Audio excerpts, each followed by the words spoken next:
Halo semuanya, kembali lagi bersama saya di channel JS1. Nah, di video kali ini kita akan membahas sebuah film yang berjudul The Last House on the Left yang pernah dirilis pada tahun 2009. You can hit me now. No, honey. Di dalam suatu mobil terdapat dua polisi yang tengah menahan seseorang kriminal bernama Crook. Diketahui Crook merupakan seorang perampok. Atas tindakannya, Crook ditangkap untuk dijebloskan ke dalam penjara. Kedua polisi itu terus-terusan mengejek Crook di sepanjang jalan. Bahkan ketika Crook meminta untuk buang air, mereka malah meledeknya. Hingga tibalah mereka di sebuah palang pelintasan kereta api, dan sesuatu pun terjadi.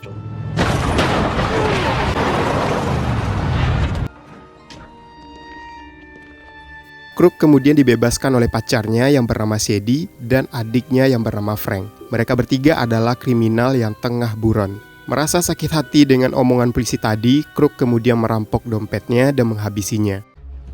I think he's dying now. Adegan berpindah memperlihatkan seorang gadis bernama Mary. Mary adalah siswa sekaligus atlet renang yang sangat berbakat. Mary selalu berlatih dengan ditemani oleh ibunya yang bernama Emma. Kemudian di rumah sakit diperlihatkan seorang dokter bedah bernama John yang merupakan ayah Mary. Libur sekolah kemudian tiba.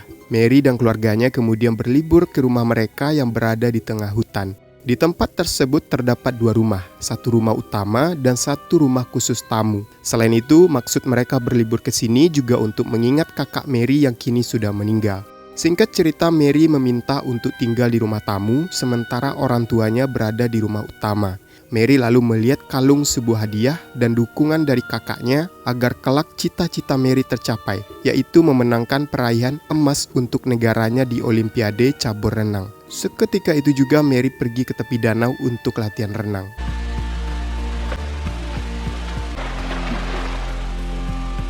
Setelah itu, Mary meminta izin kepada orang tuanya untuk menemui teman lamanya. Namun ibunya keberatan karena mereka baru saja tiba. Ibunya juga meminta agar Mary pergi keesokan harinya, mengingat cuaca diprediksi akan terjadi badai. Namun saking baiknya ayah Mary, ia memberi kunci mobil dan uang agar Mary bisa bersenang-senang. Ibunya pun tak punya pilihan lain selain memperingati Mary untuk segera pulang dan menelponnya ketika Mary bertemu dengan temannya nanti.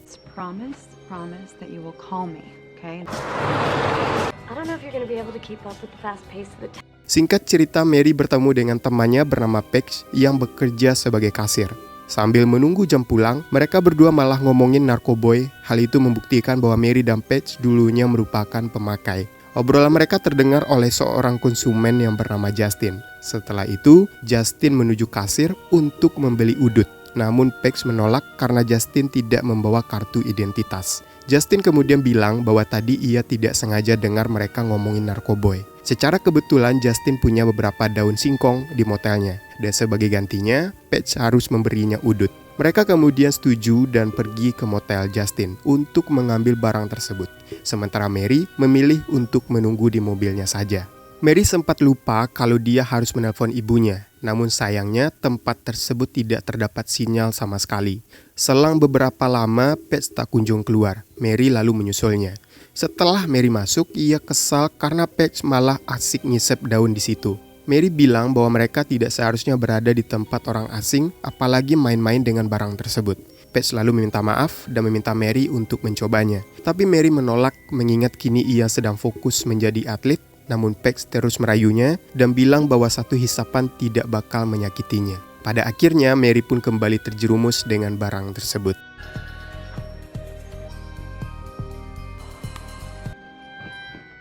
Beberapa jam mereka bersenang-senang, Mary lalu mendapatkan telepon dari ibunya. Di situ ibunya bilang agar Mary segera pulang, namun Mary berkata bahwa ia mau nginep di rumah Paige. Perasaan ibunya semakin tidak enak, namun ia berusaha yakin bahwa Mary akan baik-baik saja. Setelah itu, Mary bertanya siapa Justin sebenarnya. Justin lalu bercerita bahwa ia hanya anak culun yang bepergian bersama ayah dan pamannya dari satu tempat ke tempat lainnya. Paige lalu bertanya kemana ayah dan pamannya Justin. Justin menjawab bahwa mereka sedang pergi dan akan kembali di keesokan harinya. Para wanita yang sedang linglung itu mencoba merias Justin agar Justin tidak terlihat culun. Justin disuruh memakai kaos, namun ia menolak karena kaos itu milik pamannya. Setelah dipaksa, Justin pun terpaksa menuruti kemauan para gadis tersebut. Hingga tak lama kemudian datanglah ayah dan paman Justin yang tak lain adalah Crook dan Frank serta Sadie. I thought you guys weren't coming back. The two lovely girls, Justin. It's Mary, it's Paige. Kedatangan mereka membuat Justin panik dan takut karena membawa orang lain yang tentunya akan menjadi masalah mengingat keluarga Justin adalah buronan. Justin lalu meminta maaf dan Crook malah menonjoknya. Mary dan Paige kemudian memperkenalkan diri, namun Crook tidak peduli sama mereka. Crook lalu memarahi Justin dengan bilang bahwa selain culun, Justin merupakan produk gagal. Crook juga bilang bahwa wajah mereka mulai tersebar di setiap koran. Mendengar hal itu, Mary bilang bahwa ini bukan urusannya dan ia tidak akan memberitahu siapapun, namun Crook dan Frank tak mau ambil resiko. Frank lalu mengeluarkan pisau sehingga membuat Paige lari ketakutan. Ia lalu mengunci kamar mandi dan berteriak keluar. Terlihat juga mobil polisi yang sedang berpatroli, namun sayangnya mereka tidak mendengar.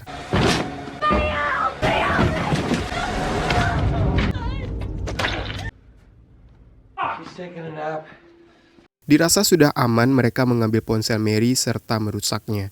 Crook kemudian meminta Justin untuk bersiap karena mereka akan pergi dan Justin harus bertanggung jawab. Mereka kemudian pergi dengan mobil Mary sembari menahan Mary dan Paige. Entah apa yang akan mereka lakukan, yang jelas mereka berniat pergi ke tengah hutan. Di sepanjang jalan itu, Mary dan Paige menerima pecelehan dari mereka, sementara Justin hanya terdiam, menyesal dan merasa bersalah. Crook lalu melihat sebuah jalan yang masuk ke hutan. Mary kemudian teringat bahwa jalan tersebut menuju ke rumahnya. Mereka kemudian dihadapkan dengan jalan bercabang. Mary mencoba meyakinkan Crook agar mereka belok ke kiri. Crook pun lalu percaya pada omongan Mary, namun sebelum mereka sampai di dekat rumah, emosi Mary malah terlebih dahulu memuncak karena Sadie terus mencelehkan tubuhnya. Mary kemudian memberontak hingga membuat mobil mereka terjun ke jurang.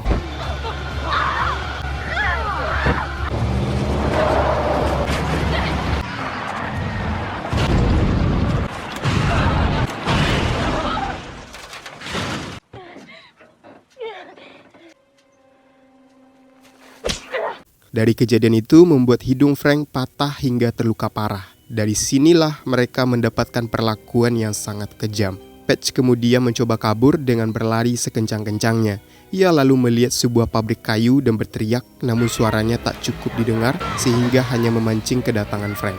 Kaosnya diluncuti serta diikat dan dibawa kembali menuju Crook. Setelah itu Crook menyuruh anaknya untuk menjadi pria dan memilih salah satu gadis untuk dipusreng. Tapi Justin terlalu baik dan menolak permintaan ayahnya. Hal tersebut membuat ayahnya jengkel sehingga mereka memaksa Justin memegang buah Mary. Meski tak cukup kuat, Justin tetap berusaha memberontak. Melihat temannya dicelehkan, Paige selalu bilang bahwa Crook adalah ayah yang tolol. Mendengar hal itu, Paige selalu dihabisi.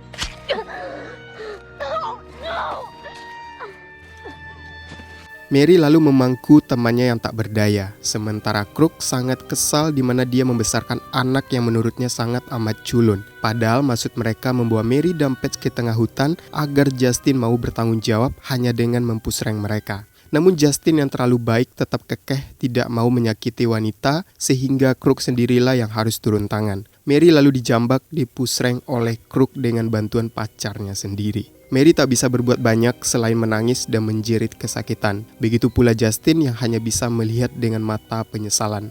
Perlakuan itu terjadi di waktu yang cukup lama. Mereka bahkan menikmati momen tersebut.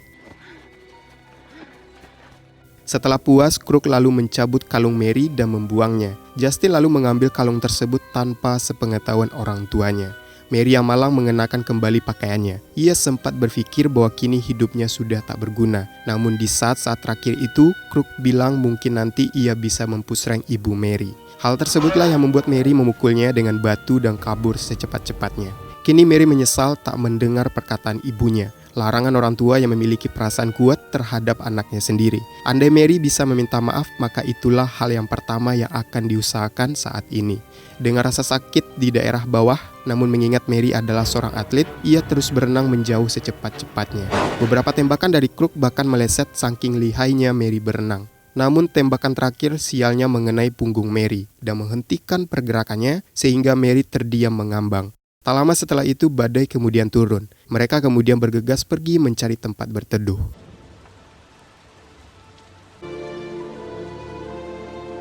Come on! Justin! Malam harinya, John dan Emma memikirkan Mary yang belum pulang. Mereka kemudian mendengar ketukan pintu dari luar. Emma berpikir bahwa itu adalah Mary, namun yang datang justru kawanan binatang. Tak tahu apa-apa dan saking baiknya orang tua Mary, mereka malah menyambut tamu tersebut dengan hangat. Mereka memberikan handuk, menyediakan minuman hangat, bahkan John membantu menangani hidung Frank yang patah. Kedua belah pihak belum mengetahui apa yang sebenarnya terjadi di antara mereka. Untuk mengurangi resiko, Krug berniat menghabisi Emma dan John setelah mereka selesai mengobati luka Frank. Namun Frank meminta Krug untuk menundanya karena Frank merasa hidungnya kini lebih baik, terlebih badai yang tak kunjung surut. Emma kemudian menawarkan teh hangat kepada Justin, namun Justin tidak menjawabnya karena ia masih syok dengan kejadian yang tadi. Untuk menutupi kecurigaan, Krug lalu meminta Emma agar membuatkannya saja, karena menurutnya Justin merupakan anak pemalu. Turn the generator on. Inside, everyone. Setelah itu Emma kemudian bertanya siapa dan kemana mereka akan pergi. Krug lalu membual bahwa mereka tengah mengadakan liburan, namun mengalami insiden di jalan sehingga mobil mereka terguling. Ia lanjut berbohong dengan bilang mereka celaka tepat di jalan masuk ke rumah ini. Singkat cerita, untuk menghangatkan suasana, mereka semua kemudian saling bertukar cerita. Di saat itu juga Justin izin menyimpan gelas ke dapur. Emma lalu mengantarkannya, namun saat Justin berada di dapur, ia tak sengaja melihat foto Mary yang terpampang pada sebuah kulkas. Hal tersebut membuat dirinya panik hingga Justin mual-mual. Emma kemudian membantunya dan bingung kenapa Justin tiba-tiba sakit setelah melihat ke arah kulkas. Justin lalu menguncilkan dirinya di dalam toilet. Tak lama kemudian Krug datang dan berbisik kepada Justin agar tetap menutup mulutnya. Beruntungnya Krug tidak melihat foto yang berada di kulkas. Dirasa sudah baikan, Justin kemudian keluar. Merasa bersalah dengan apa yang terjadi pada anak mereka, sementara ia tak punya kekuatan untuk membantu. Maka dari itu Justin hanya bisa menyimpan kalung Mary pada gelas yang tadi ia gunakan dengan harapan agar orang tua Mary sadar bahwa tamu yang mendatangi mereka adalah kawanan binatang yang menyiksa Mary. Waktu pun semakin larut dan badai tak kunjung mereda. Krug yang merasa tidak enak meminta orang tua Mary mengantar mereka ke motel. Namun John bilang bahwa mobilnya tengah dibawa oleh putrinya. Sampai saat ini pun tak terdapat kecurigaan di antara mereka selain Justin dan Emma. Lalu John menyuruh mereka untuk menginap saja di rumah tamu, sementara ia dan Emma akan tidur di rumah utama. Sebagai bantuan terakhir, Emma kemudian mengantar mereka ke rumah tamu serta menyalakan lilin di setiap ruangan yang mereka tempati. Mereka bertiga sempat berniat menghabisi Emma di saat itu juga. Namun mereka mengurungkan niatnya karena Emma bilang jika mereka membutuhkan bantuan lagi, mereka tinggal datang saja ke rumah utama yang berada di seberang. Krug kemudian berterima kasih telah menjamu mereka dengan baik. Emma kemudian pergi ke rumah utama sambil mereka intip dari jendela. Merasa sudah aman, mereka pun kemudian istirahat sementara Justin tak bisa tidur memikirkan bagaimana perasaan orang tua Mary jika mereka tahu keadaan putrinya. Sementara itu di rumah utama, Emma bercerita bahwa tamu itu berperilaku sangat aneh. Tak hanya Emma, John pun nampaknya sempat berpikiran seperti itu. Tak lama kemudian, John mendengar suara seperti ketukan yang berulang. Mereka yang penasaran kemudian keluar. Setelah melihatnya, mereka terkejut karena sumber suara tersebut berasal dari Mary. Em? Yeah? Where is it coming from? Sounds like it's coming from the... Mary! She's been shot. Setelah itu Mary dibawa ke dalam dan diberi pertolongan pertama. Orang tuanya berusaha sekeras mungkin agar kesadaran Mary tetap terjaga. Setelah melihat luka tembak pada punggungnya, John menyuruh Emma mengambilkan alkohol di dapur. John yang seorang dokter pun tak kuasa melihat luka parah pada anaknya sendiri. Terlebih luka yang diterima Mary terdapat pada seluruh bagian tubuhnya. Sebagai seorang ayah, John memeriksa semua bagian tubuh Mary hingga ia pun terpukul ketika melihat daerah bagian bawah terdapat luka yang amat parah. Seketika itu juga John murka dan mengutuk orang yang melakukan hal tersebut kepada putri tersayangnya. Sementara itu Emma yang berada di dapur tidak sengaja melihat kalung Mary yang ada di gelas bekas Justin. Emma segera memberikan alkohol pada John.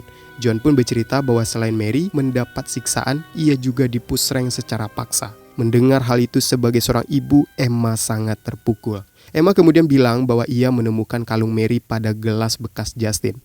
Tanpa perlu penjelasan dari Mary, kini mereka sudah sadar bahwa pelakunya tak lain adalah tamu mereka sendiri. Maka dari itu mereka berniat untuk membalas dendam putrinya. Namun sebelum itu mereka harus mengutamakan keselamatan anaknya dengan membawanya ke rumah sakit. Karena mobilnya tidak ada, John berniat membawa Mary menggunakan perahu bot lewat danau. John pun lekas pergi ke danau untuk mempersiapkan bot, namun sayangnya kunci botnya tertinggal di rumah tamu. Untuk mengambilnya tentu saja berisiko, maka dari itu John membawa sebagian perkakas untuk berjaga-jaga. Sementara itu di balik rumah tamu, Frank memperhatikan Emma yang berlagak mencurigakan. Emma yang tengah menunggu John dikejutkan dengan kedatangan Frank di rumah tersebut. Emma ketakutan jika Frank melihat Mary yang berada di tengah rumah. Untuk itu Emma mencoba merayunya agar mata Frank tetap berfokus padanya. Frank lalu bertanya tentang John, namun Emma bilang bahwa John sudah tertidur lelap. Mengetahui hal itu menjadi kesempatan bagi Frank untuk bersenang-senang dengan Emma. Frank berniat mengambil minuman di kulkas, namun saat itu juga Emma mencegahnya mengingat terdapat foto Mary di situ. Emma lalu menyembunyikan fotonya dan mengambil minuman. Frank yang sudah tidak tahan lagi mengajak Emma untuk berpusreng di dekat bara api, tempat di mana terdapat Mary yang tergeletak. Saat itu juga Frank terkejut ketika melihat Mary yang masih hidup, sehingga Emma harus melakukan kekerasan.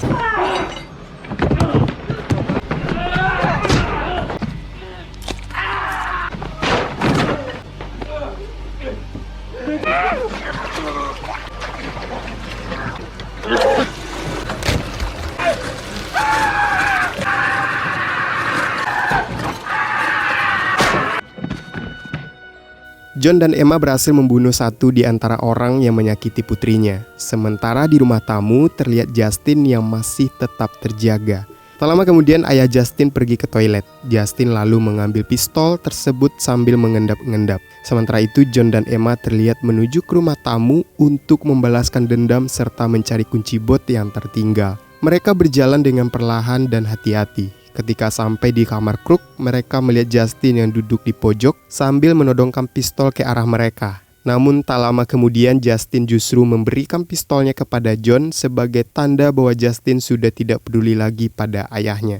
Tanpa ragu John mengambil pistol itu serta bersiap menembak. Namun suara yang ditimbulkan saat menarik kokang membuat Sadie terbangun sehingga terjadi chaos di antara mereka.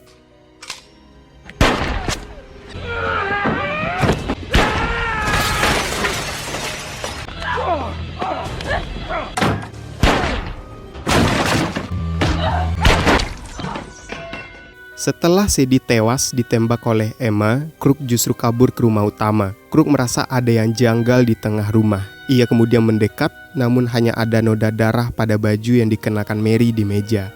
Kita tahu bahwa tadi Mary berada di situ. Lalu di mana Mary berada sekarang?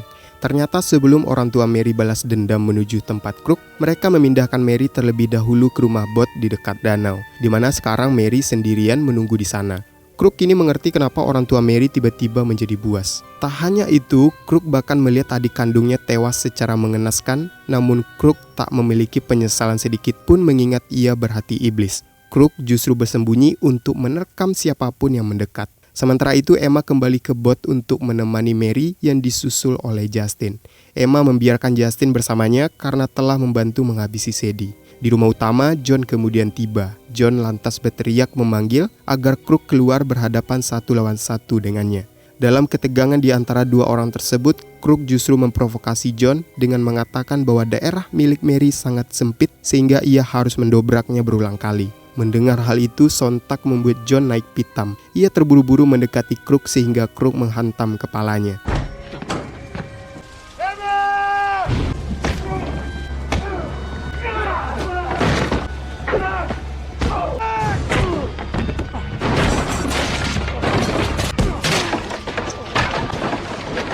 Mengetahui John dalam kondisi kalah, Crook terus saja menyulut emosinya dengan bilang jika John tewas, maka ia akan mempusreng Mary hingga tewas, lalu menguburnya dan lanjut mempusreng Emma.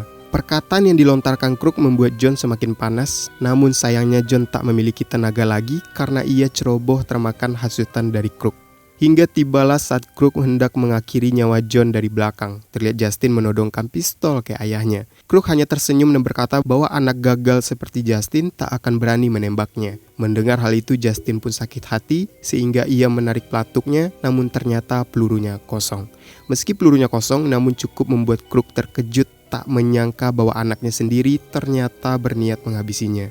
Lantas Crook pun menusuk Justin, tak peduli lagi meski anak kandungnya sendiri. Kini Crook merasa tak ada lagi yang mengusiknya, namun setelah itu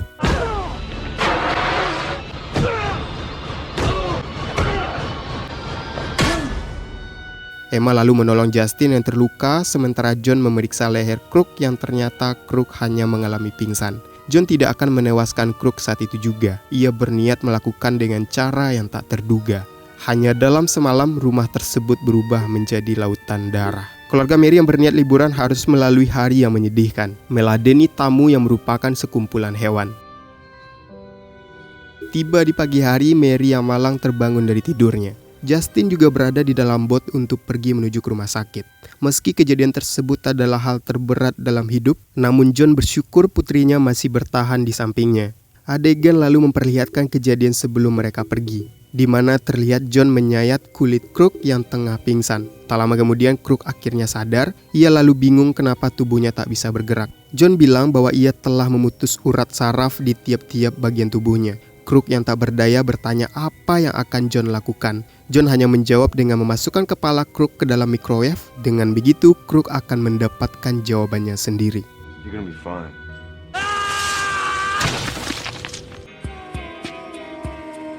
Nah, seperti itu lalu cerita dari film The Last House on the Left. So, coba tuliskan di kolom komentar bagaimana menurut kalian tentang pembahasan kali ini. Dan jika kalian suka, jangan lupa berikan like-nya. Saya Jody Setiawan, thank you for watching video, and until next time.